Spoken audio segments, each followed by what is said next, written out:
Good afternoon, welcome to Rundlii Gaming. We're going to be doing a video. This one will be on the board game of Xcom, the board game. This one is done by 2K and Firaxis. So if you've ever played the digital game, it's about aliens that are coming down and causing problems on the planet, and you as the Xcom organization are trying to find out who they are, what they're doing, and trying to do your best to take them down, or at least resolve it the best you can. Now, the game itself is played over quite a few different things, and most of the game itself is actually timed, so it's based on having to make really quick decisions and trying to make the best possible decisions you can within that time frame. Now, we've already did a lot of the initial setup as far as this particular game goes here. And with that, it's going to bring in different characteristics. And in this particular game, it actually uses a smartphone or a tablet in order to kind of GM the game itself. So usually as the game itself is playing, it's going to react a little bit differently to you according to what occurs in it. Each person is going to be taking one of the roles. You'll either have the squad leader, you'll have a chief scientist, you'll have the central office, and then you'll have the commander. Now each of these have different things that they are responsible for within the game. So for example, with the commander here, it'll have like a yellow head symbol. Now he's responsible for a few things. First off, he is responsible for funding. He has to make sure that everything that they do is going to be within budget. If they break their budget for any reason, it will cause some problems. He's also responsible for crisis cards, which every so often is going to say, Commander, there will be a crisis, at which point he draws 2 crisis cards, and then he chooses which one's going to actually occur. And then he's also responsible for global defenses, which are sending planes to help protect the different continents. Next, you have the central officer, which he's going to be responsible for communication. So with communication, they're going to be the ones that handle the phone itself or the tablet that you're using, and they're going to relay that information to the people at the table. They also run the intel. Those are going to be the ones that put the UFOs, which will be these red plastic pieces, on the board, depending on where the app tells you to put them at. Also the orbit, they're going to assign satellites, which are these cardboard tokens, and they're able to assign them to the orbital defense. Lastly, they also track the threat, and we'll kind of go a little bit more in depth as far as the threat goes, but it's kind of like a push your luck dice rolling mechanic that they have within the game. Next one is Chief Scientist. Chief Scientist mostly just handles all the research related stuff, and they also manage salvage. Salvage just assists them in doing research better, but that is the primary goal of the Chief Scientist. Squad Leader. They will be dealing with missions, which will be these big cards here. Whenever a mission card comes up, they're going to draw 2 mission cards, and they choose which one they're going to put down. The next one is Deployment. They're going to be the one that actually sends their troops to different missions, as well as the base defenses. And, yep, so they're responsible for deployment and defense. So, as I mentioned, it's missions and base defense.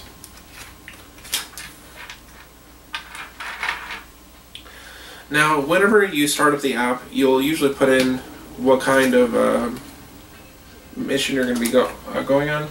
And there's 5 different ones. You have Infiltration, which is going to feel a little bit different than, say, Onslaught, Domination, Misdirection, or Occupation. In this particular game, for the video, we will be doing Occupation, but all these other ones will actually make the game feel a lot different from the other plays. So for example, if you play an Infiltration compared to a Misdirection, the game is going to react a little bit differently to how it deals with the players themselves. So what we're going to do is go ahead and shuffle the creatures that it told us that is going to be in this particular game. And this is a mixture of what level difficulty the game's on compared to what kind of mission, well, what kind of overall goal you're doing. So these are also going to be very different game to game as well.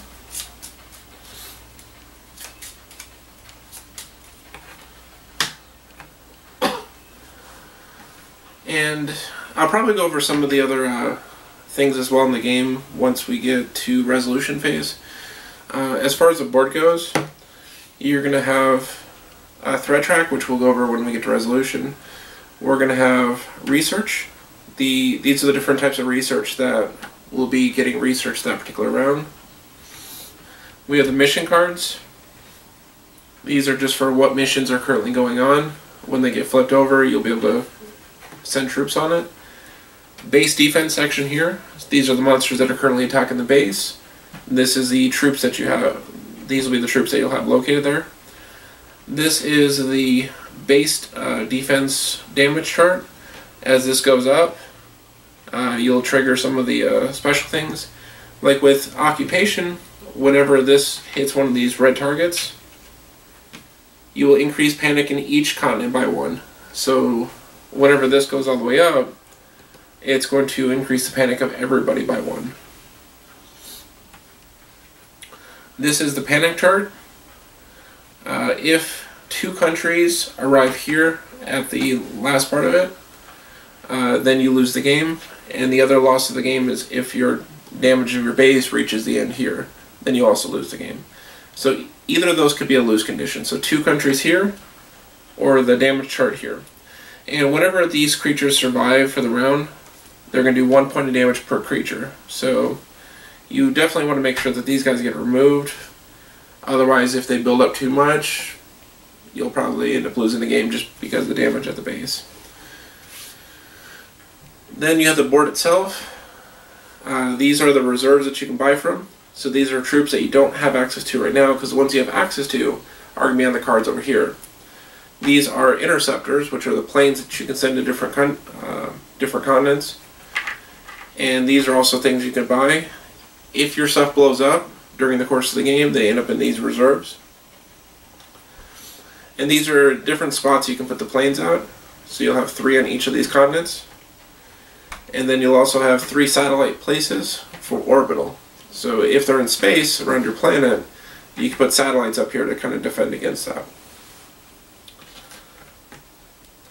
Alright, so after we go over a timed phase and a resolution phase, I'll probably do a close-up on how this works closer up, so you can kind of see how the app itself functions. But for the time being, I'm just going to do like a mock round.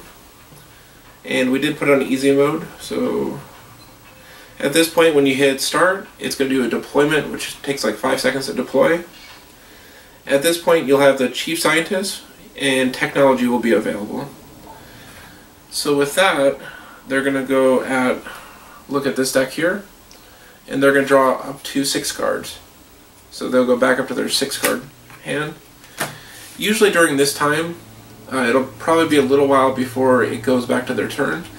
This is normally a good chance to actually sit down and kind of read over the kind of cards you have, because each of these will give you different kinds of benefits, and they also go to different people. So like for example, on the cards that he drew, 2 of these would go to Central Officer if he were to research those. And these will give different benefits according to what they are. These 2 are going to go to the Commander. And those, again, will give different benefits according to what kind of stuff he works on. And then these would go to your squad leader, so this will be more better for a lot of your troops and things of that sort.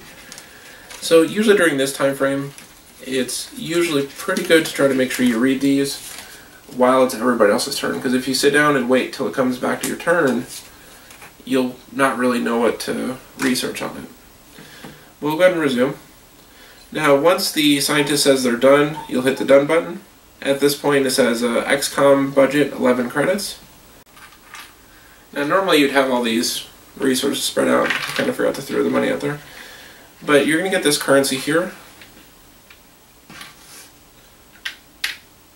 So in this case, you would count out 11, and then you would go ahead and place that within your reserve. And what that is for is that over the course of the round here, you're going to have different expenses that occur. Usually it's by how many scientists you deploy, how many satellites you deploy, and that's going to end up determining how much expenses you have to spend for the round. So we know that as commander, we have 11 for our budget. Most of the time, you won't actually know how much money you're going to get until during this time phase. So it's kind of hard to plan around it sometimes. You might have the scientists pull back on research just a little bit, just to make sure that you can kind of finance other things for the round, depending on how well the board's doing. But usually also missing out on research could also hurt quite a bit because you're not able to fund quite as much with that either. So we'll go ahead and resume. And we'll say that the budget he pulled out is 11 credits. At this point, there will be a crisis. You're going to draw 2 of these cards, and these are going to be quite a bit different. So in this case, we're going to put this one down, and you throw the other one in the discard pile. At this point, the enemy is in the base, and this goes to the squad leader. So squad leader is going to put one of these in the base. Then you'll hit done. UFOs detected. We're going to have one going to Europe, and then we're going to also have one go to Australia. Once they're done, you'll go and hit the done button. At this point, the squad leader is going to choose a mission. So they're going to draw 2 of the mission cards. One of these allows me to build 2 interceptors. One allows me to build 2 soldiers for free. So we're going to go ahead and go with this one. And normally you'd kind of put it off to the side, but we don't have a lot of space here. And then you're going to put 2 creatures on this because there's 2 spaces for creatures. So once you're done with that, at this point the researcher is going to assign research. So let's say if he chose it'll be this one. He can then assign scientists to it as well. So let's say we're going to assign 2 scientists on this one. And we'll explain what the scientists actually do later. This one will be another crisis, so you're going to draw 2 crisis cards. You'll go ahead and read both of them. Go ahead and drop that one there. And we still, since I'm playing on a 1-player mode as far as the app goes, and I'm playing it easy, it does give me a lot more time than normal. Usually these go by a lot quicker. We're going to get another alien ship in Asia. And then we're going to have emergency funding. What emergency funding is that there's 10 money on this card here. I can pull money from the emergency funding, and that kind of helps finance things if I need to. In this case, we're going to go ahead and pull 4 away. It might just kind of help us balance our budget a little bit. This also gives you a lot of time, so you can kind of coordinate with people at this point. How many troops have you put here? How many do you plan to put over here? How many ships do you want to have fly around? And it gives you a little bit of time to do so. So enemy in the base.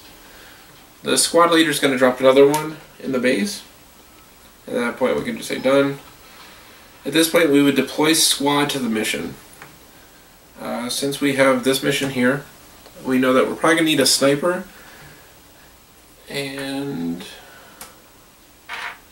we probably want one of those. And probably another one of those. And I'll kind of go over some more information as far as that too. So we have more UFOs detected. This will be North America. And then also Asia. And then at this point you have to assign research 3. We're just going to go ahead and drop that one there. We're going to put 1 scientist down. At this point we deploy satellites. So far we haven't seen anyone come into orbit yet, so we might be okay with that. So at this point I'm probably going to avoid throwing things in her in case there's an expense for that. So crisis for the commander.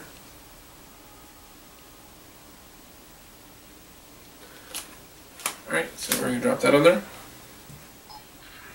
So another enemy in the base. We'll go ahead and hit done. Then assign research 1. And in this case, we'll probably not put any scientists down in here just to save money. At this point, we're going to deploy interceptors. At the start of the game, though, you only have 6. So we're going to place 1 here, 1 here, 1 here, and we can try to risk it and put 2 in here. So another UFO is detected in North America. At this point, defend the base. So we're going to have to put a couple people down there to defend the base.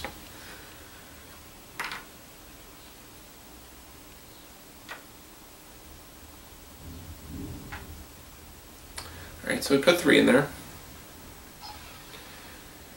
Now, at this point, there's the ending timed phase. Normally this is actually timed as well. Usually it's about 30 seconds or so. But I guess since we're on easy mode, it doesn't actually give us a timer. So normally if you play at least normal mode, this will be about a 30-second timer. So during the ending time phase, you can do any last abilities you have here that are done during the time phase. So for example, I can exhaust this card, destroy 1 UFO, this ability only if Australia's panic level is at yellow. So right now Australia is in yellow, so we're fine as far as that goes. And we can destroy 1 UFO, so we're going to destroy this one. You can exhaust this, place 1 soldier from its reserve here. That soldier becomes a lead. So what I can do is I can train these soldiers to become a little bit better for future rounds as well. So we're going to go ahead and exhaust that as well.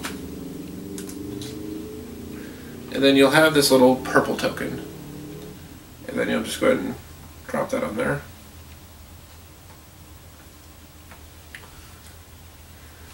And as far as the central officer goes, he has a couple different cards as well. So you can use this to move 1 UFO on the board to orbit or to a continent that has not fallen into panic. So this one, you can kind of shift around where the UFOs are. You can place 1 of your satellites here from your reserve. Move 1 unit from its reserve to the board or from the board to its... So this kind of allows you to move things around a little bit.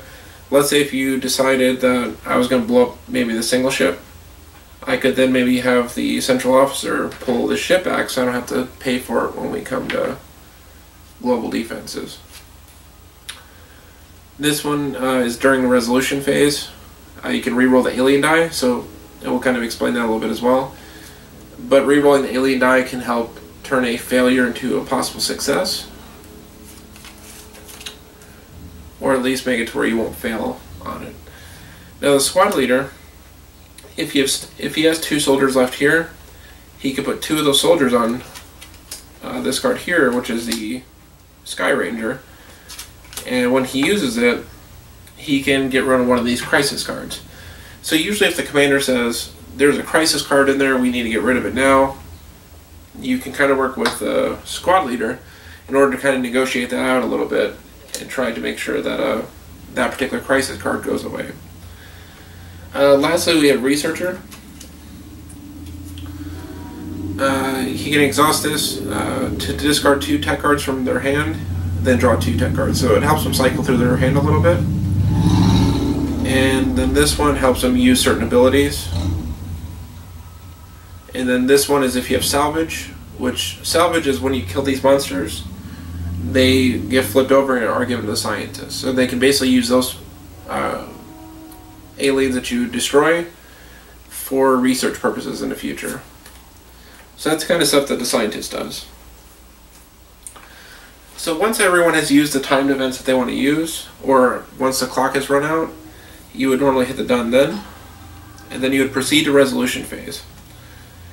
Now, we'll kind of go over the entire resolution phase, and usually when you play future rounds after this, you just kind of do more of the same, so it's not going to be much different.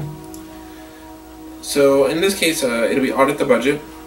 At this point, you're going to count every single soldier you currently have assigned to a mission, every plane you have assigned to a mission, every satellite, every scientist.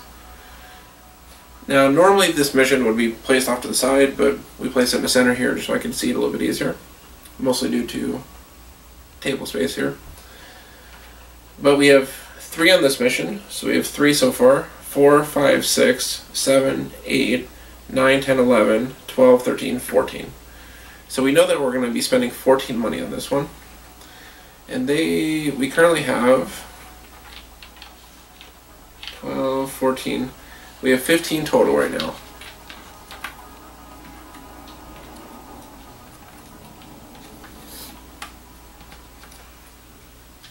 So that makes it to where Commander is only down to 1 money left. Now if there's a deficit, you will increase the most panicked continent 1 space on the panic chart for each unit not paid for. So what this is going to do is it's going to pull these countries down if you have a deficit on it. If there's a budget surplus, Commander can recruit soldiers or buy interceptors. So we do have 1 money left.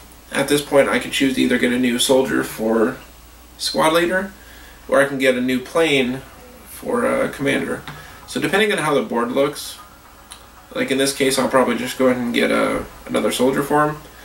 I can ask squad leader, so squad leader, which troop would you like? Let's say if he decided to want to get another heavy. So we'll go ahead and grab that heavy. We'll go ahead and hit next on that.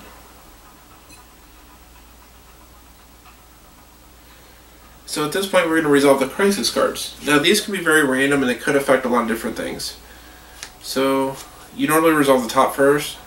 Shuffle the crisis deck, then immediately draw and resolve the top crisis. Now normally the squad leader, if he has a lot of extra soldiers, can actually spend 2 of those soldiers to get rid of one of these, but it can only be during the time phase. So the new crisis card that'll be on there, increase panic in Europe by 1. So we're going to have Europe go down by 1. Elite soldiers do not roll additional Xcom die this round. So if we had elite troops out on missions this round, they would not get their extra dice. And that's kind of the benefit of training these people. In this case, this crisis was not that bad for us. This last one is increase panic in Africa by 1. So Africa is going to drop by 1. At this point, you'll finish that part there. Now at this point, we're going to resolve research. And here's where we're going to start explaining how the mechanics of the game work as far as dice rolls go.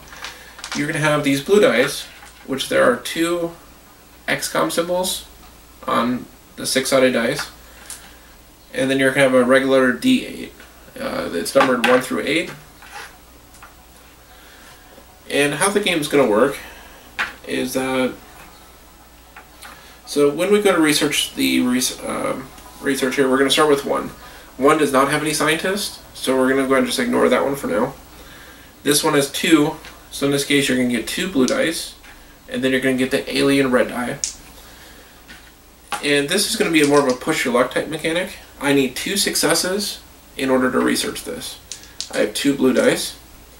And then you'll have this tracker here, which is the threat tracker. Right now the little marker is on 1, and what that means is that if I roll a 1 with this red dice, I automatically fail. But if I have any successes on it, the successes will stay. So let's go ahead and roll this. In this case I actually rolled 2 successes, and then I rolled a 7. So in this case it was not a 1, but I did get my 2 successes, so we'll put those on there.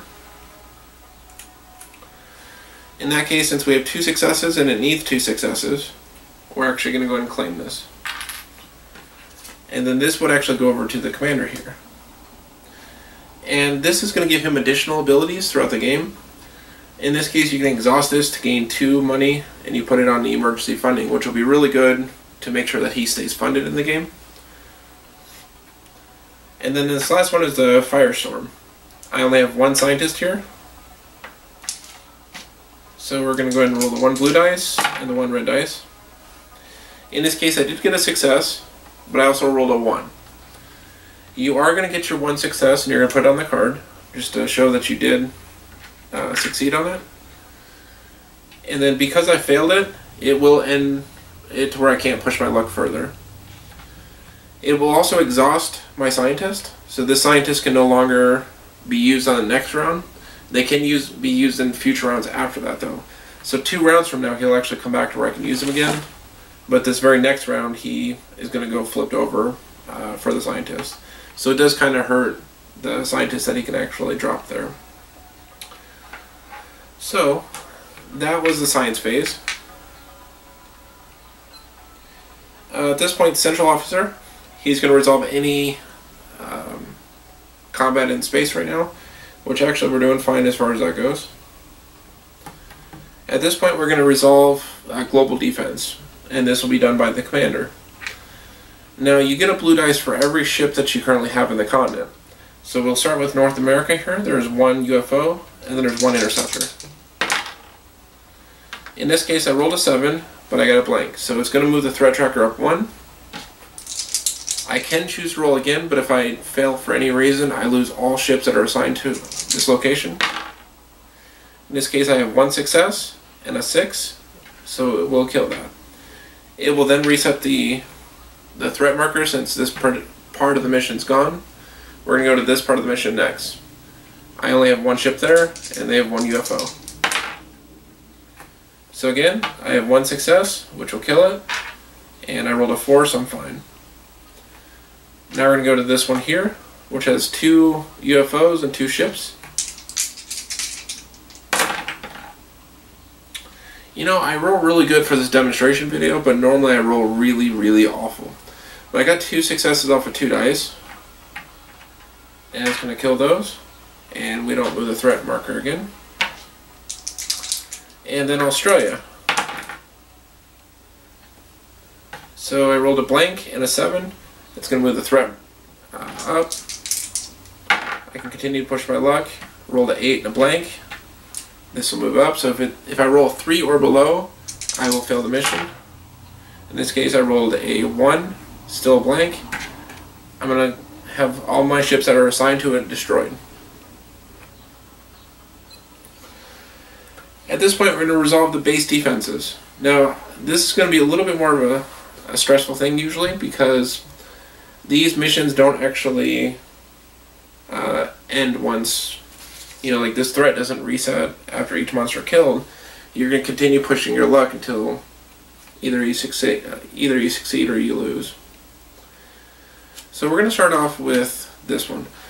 Now, how this works is they have 4 different symbols on these cards. One kind of looks like a little light explosion. One kind of looks like arrows moving in on a particular location. One is a sniper symbol, and one is like a, you know, hands coming together.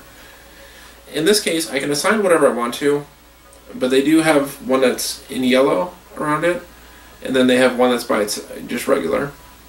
So we know that if we send a heavy in on this one, he's going to get 2 dice because this particular creature is weak against heavies. And we also have the hands that come together. And since we know that the support, let's see, we grabbed an assault, which doesn't help us. And we grabbed a sniper, which also doesn't help us. So in this first one, we're going to go ahead and just roll 2 dice with it. Now, we only have 1 soldier assigned to this part of the mission, so if he dies, he's not going to lose all the others, but he will be killed if he fails this one here. So we rolled a 2 and a success, so we have 1 success on it. And this particular chrysalid luckily has no ability on it, but a lot of the other chrysalids will actually increase the threat before you fight them. So we can continue pushing our luck again. If for some reason we fail, we will lose all soldiers assigned to it. So we'll go ahead and try again. So we have 2 more successes and a 6, so we will destroy this one. This is going to go to the scientist, face down, and that's going to be scrap for the future. Next one is another chrysalid. We're currently at 3 threat. Again, this doesn't reset, so if we continue to pursue, there is a chance that we can lose our troops here.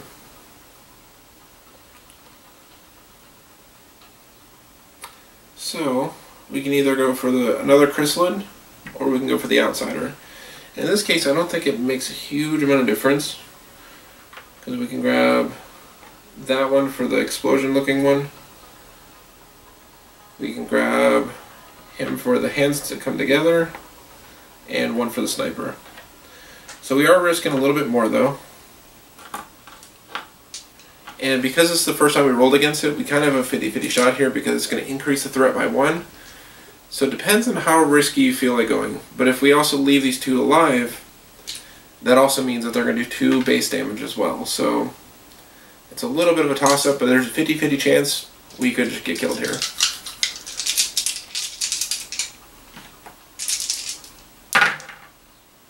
Alright, so we rolled a 5, but we had no successes. The threat is going to move up again, so it's now 5 or below. So statistically, there's a very good chance we could get killed in this. So I may push my luck one more time, hopefully get 2 successes, and at least kill 1 more of these. But there's a very good chance we could also lose all 3 soldiers. Alright, so we have 0 successes. Since we've done pretty well so far, what we're going to have is our central officer. At this point, he's going to go ahead and exhaust this item, which allows us to reroll this alien dice, in hopes of maybe that'd help. So in that case, since we failed, all of our soldiers will die on that.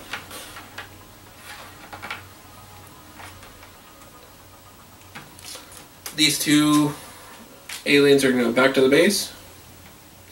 We're going to take 2 base damage because we were not able to defeat them, and we also lost our soldiers. At this point, it's going to ask if our base was destroyed. We'll say no. If you do say that it's destroyed, it basically gives you like an end game thing saying basically you lost. At this point, we're going to resolve the mission, and we have these 3 troops here at the mission. So in the first one, if there's no monsters here, you just simply need 1 success in order to clear it. In this case, we need a sniper, and we can also use the support. This is going to reset because it's on a completely different mission, so we're going to have 3 dice against the first one. We rolled a 2 and 2 successes. So we are going to complete the first part of this mission.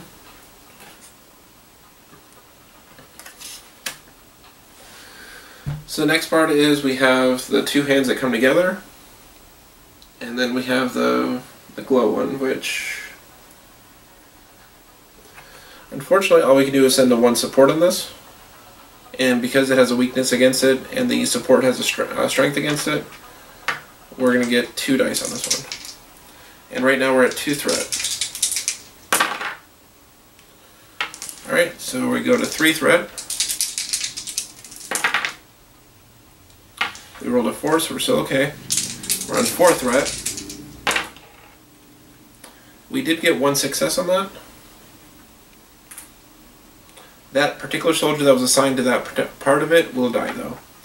The other 2 are still alive because they weren't part of that particular one.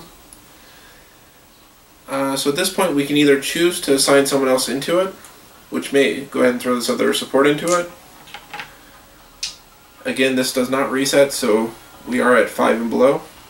But we're basically trying to get that 1 last success. And we got 2 more successes and a 6. So he actually survives just fine. And it will kill the outsider. Now the outsider does have an ability which is disintegrate. If you ever played the video game, basically these are the guys within the ship itself that when you kill them they just disintegrate into nothing. So they do not go to the researcher for research purposes. Lastly, if we continue, the red dice is 5 or below. We only need 1 success, and we need something with a sniper type icon, but it doesn't have a specialty against it. So if we do this, it'll be 1 blue dice, 1 red dice. And if it's a 5 or below on the red dice, we lose our sniper. So, or we can also send that same support that we've been sending on that same mission. So I mean, we could actually use either one on this one. In this case, I'm going to send the support. We were 5 or below, so we are going to lose this support. Lastly, we're going to send that sniper on it. That's also fiber below, so we lost our sniper. Now, alternatively, I could have stopped a little bit earlier and not lost as many troops on that. So it is a push your luck type mechanic, and if you keep pushing it, there's a chance you could lose a lot of your people.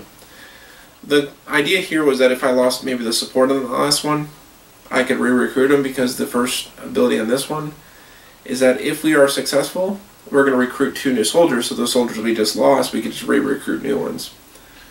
So in this case, this particular mission is going to continue on, and we're not going to get anything for that. At this point, we can now modify how the countries feel about the Xcom organization. Right now, everybody's still in yellow, so we're good as far as that goes. It's going to ask you if you completed a mission, which we did not, because this particular mission is still ongoing. At this point, you'll refresh units and cards. So any cards that were exhausted due to different things, you'll go and unexhaust them.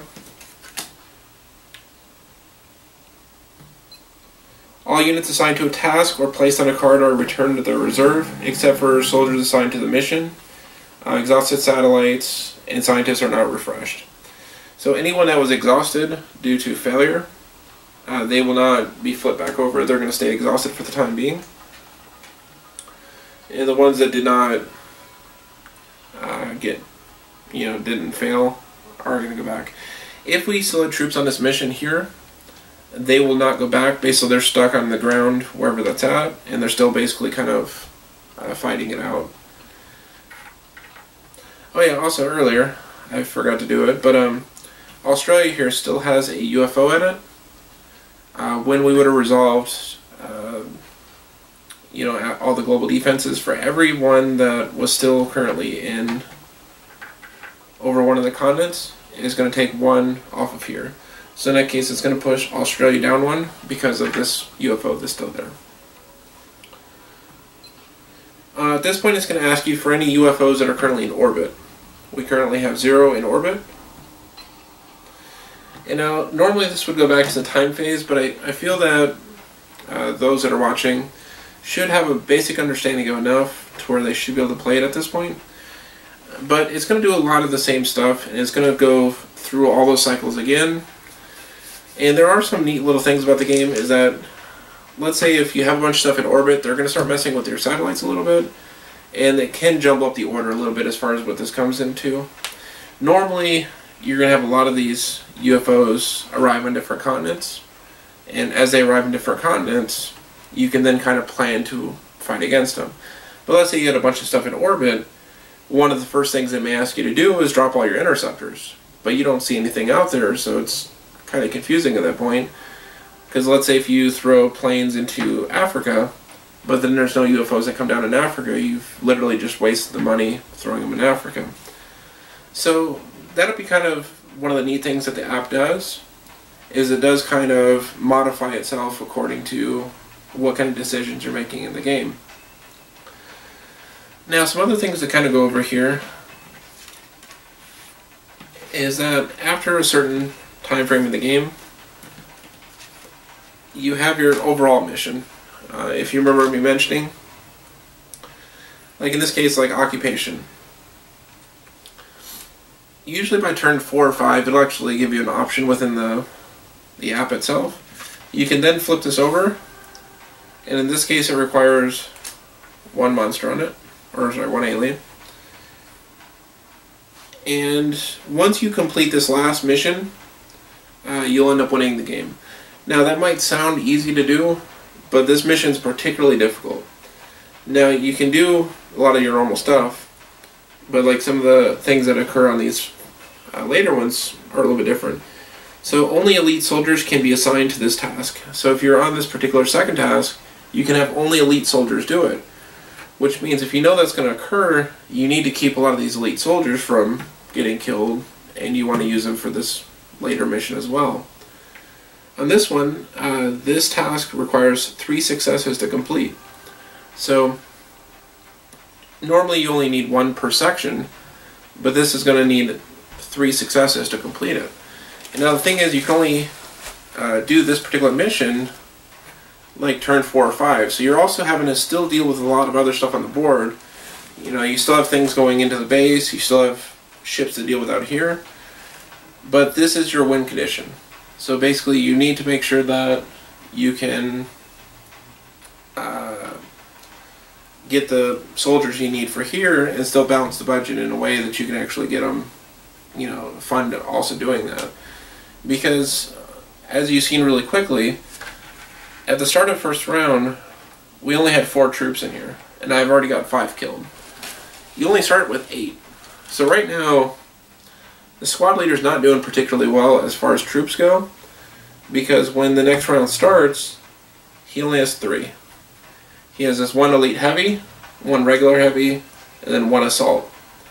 So when you have to start dealing with the monsters in the base next round, he doesn't have a lot of stuff to delegate to different locations, which ultimately means, because I pushed my luck on that one mission, I lost a bunch of troops doing that.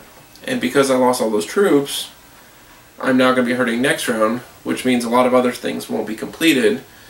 And that also means that the commander now has to spend more money towards buying me troops back, when he's also losing his planes in the process. And one thing you're going to quickly realize as well is the budget's extremely tight. So asking your commander for, hey, I need 5 or 6 more money just to replenish the troops I lost, is a very tight squeeze to do, because that's going to come out of someone else. Whether that be, you know, research isn't getting done, whether that means you can't deploy as much stuff out here, which then again means more countries going lower. And then as the countries go lower, you now have usually fewer money as well, because I believe that that does react a little bit as far as that goes as well, that if most of these countries are in the red, they're not going to support you quite as well either. So there's a lot of things to balance out in the game, and if you can't balance it particularly well, it's going to be a very difficult game to win. So that's actually the game of XCOM, and that should be a pretty decent run through as far as how the game plays, what you have to do in the game.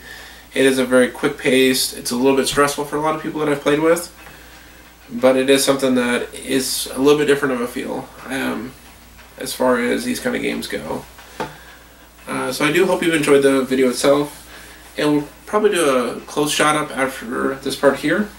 I'm just going to give you a little bit more of a feel for how the app itself looks. So we'll be back in a very short time. Alright, so at this point you'll have the app itself, and the general setup of it. This is your starting phase prior to going into the actual game itself. And you're going to hear a little bit of music on it, which has the theme of the game itself. And whenever you're ready, you can basically just hit the begin round, and then you're going to see it deploying, you know, 2, 1, go. And you're going to see what kind of person this is for. In this case, a new technology available, and it'll tell you who it's in reference to. In this case, the chief scientist. And whenever you're done with different missions, you can hit the done button. But you're going to have the XCOM budget. In this case, it'll say 11 credits. Once you're done, you'll hit done. In this case, assign technology 1, because it'll actually tell you which one that you can assign to at that time. You can't just assign to wherever you want to. Usually this time, they can kind of read over it and then go ahead and select it. And as you can see, a lot of this is under a timer, and the quicker you do things, the more bonuses you get for time and such. So UFOs detected, as you can see with the map here, it's going to put UFOs in different locations on the map here, and that's where you're going to actually drop those particular UFOs at. In this case, it'll say squad leader, enemy in the base. With the enemy in the base, you can you'll have to drop another card, as you've seen earlier. You'll hit done when you're ready. This one says crisis for commander. They're going to draw 2 crisis cards and then put 1 into the pile. Again, choose mission. So at that point, you draw your 2 mission cards and then you put 1 into play. You can see that there's going to be 2 more coming into Australia. And this is for the central officer. And this is going to keep continuing on until you go through all the things. But this is basically how the app functions. And once the app is completed, it'll go back to the resolution phase and you'll start up again. So that's pretty much the app itself for XCOM. And then, as I mentioned, you'll continue to keep going on until you complete all the way through. And it won't do a whole lot as far as explanation on this goes, but there is a section in there where if you go to like the menu, it can ask you, you can go to like frequently asked questions, game overview, rules. Most of the rules itself are actually within the game. The book that comes with this game is actually really kind of terrible. It is kind of like a really basic overview of how the game setup is, and that's literally pretty much all that's in the book. So at that point we can go ahead and resume, and we'll just go ahead and hit down a few more times here. But it's going to keep sending all this stuff, you know, kind of like all the stuff we did in that first round there. And then it goes to the ending time phase. As I said, usually normal mode or higher, there will be a timer on this. Since we set it to easy, it's actually going to pause at the end here. And with that, that's when you do all that remaining stuff at the end of the round. And once you do that, it'll have resolution phase. And these explain things really well, as long as you have the basic understanding of how the game plays. Also, when you do the tutorial, it'll actually go over that time section for you, which is also very convenient as well. But this is going to be like, at this point you audit the budget. If you need a further explanation of auditing the budget, you can hit audit the budget. And it's going to explain to you, you know, what costs money, where everything comes from, and it can kind of give you an overview of it. So let's say if you did that, you can also then recruit and build interceptors, or build troops and interceptors. And this will again give you further details as far as how that happens. And then you'll keep doing these. So if you have any questions as far as like how the game deals with certain instances, like resolving research, you can hit the resolve research. It'll kind of explain it to you a little bit further, and that way you can kind of use that information to help you actually do that part of the resolution phase.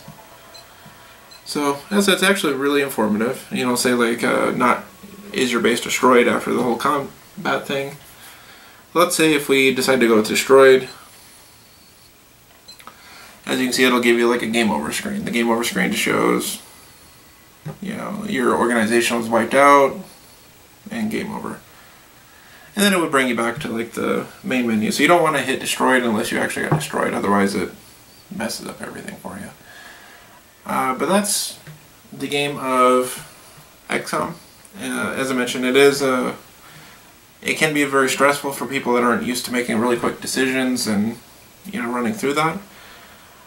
The app's are really useful as far as a lot of that stuff goes, but it is a very quick-paced game. You have to make quick decisions, and then you have like the resolution phase, which ends up being more like a push your luck type game. So that's the game of Xcom. If you enjoyed this video, like. If you haven't subscribed already, subscribe if you enjoyed the channel. We'll try to post some more videos in the near future as well, so definitely watch next week. We should have another video posted. Thank you for Rundlii Gaming. You have a good day.